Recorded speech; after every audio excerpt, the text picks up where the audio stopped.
네, 지방선거가 41일 앞으로 다가온 가운데 더불어민주당은 오늘 오후 국회의원 재보궐 전략공천 예정자와 출마지를 일부 발표할 예정입니다. 네, 국민의힘 장동혁 대표는 지금부터 해당 행위를 하면 후보자라고 해도 즉시 교체하겠다고 경고했는데요. 국회 연결해서 들어보겠습니다. 김철희 기자.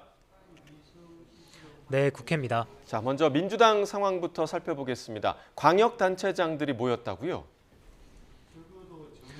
네, 조금 전 민주당은 정청래 대표 주재로 16개 광역단체장 후보가 연석회의를 열고 사실상 출정식을 진행했습니다. 후보자들은 미리 준비된 지도에 각자의 지역을 붙이는 퍼포먼스를 진행하는 등 시종일관 화기애애한 모습을 연출했습니다.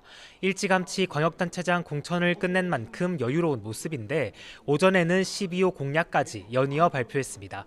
다만 재보궐선거 교통정리라는 고차 방정식 앞에선 여전히 고심하고 있습니다.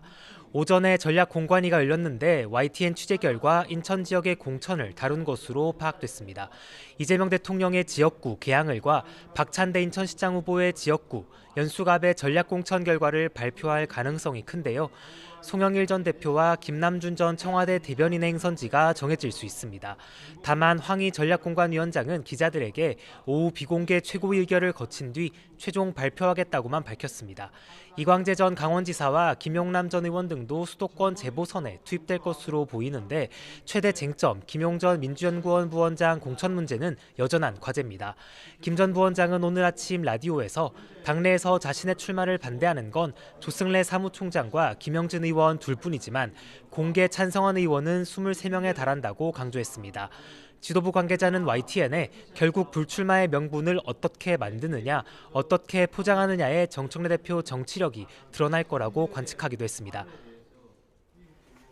네, 국민의힘 장동혁 대표에 대한 사퇴 압박이 계속 강해지고 있는데요. 정면 돌파를 선택했군요. 어제 면전에서 김진태 강원지사 후보로부터 결자해지하라는 말을 들었던 장 대표, 오늘 작심한 듯 발언을 쏟아냈습니다.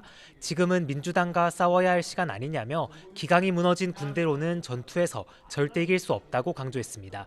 지금부터 발생하는 해당 행위에 대해선 강력한 조치를 취할 것이고 그 대상이 후보자라면 즉시 교체하겠다고도 경고했습니다.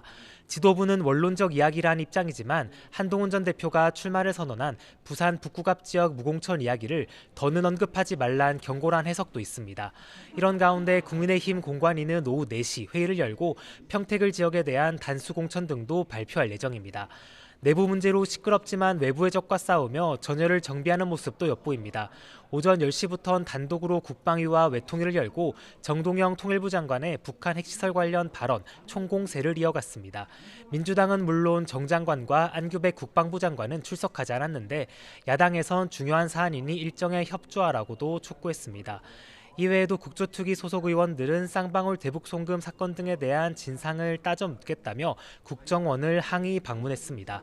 전방위 압박에도 불구하고 오늘 발표된 여론조사에서 당 지지율은 급전직하 최저치를 다시 새로 썼습니다. 국민의힘 당명을 쓴 이후 가장 낮은 수치로 대구 경북을 포함한 전 지역에서 민주당의 열세였습니다. 지금까지 국회에서 전해드렸습니다.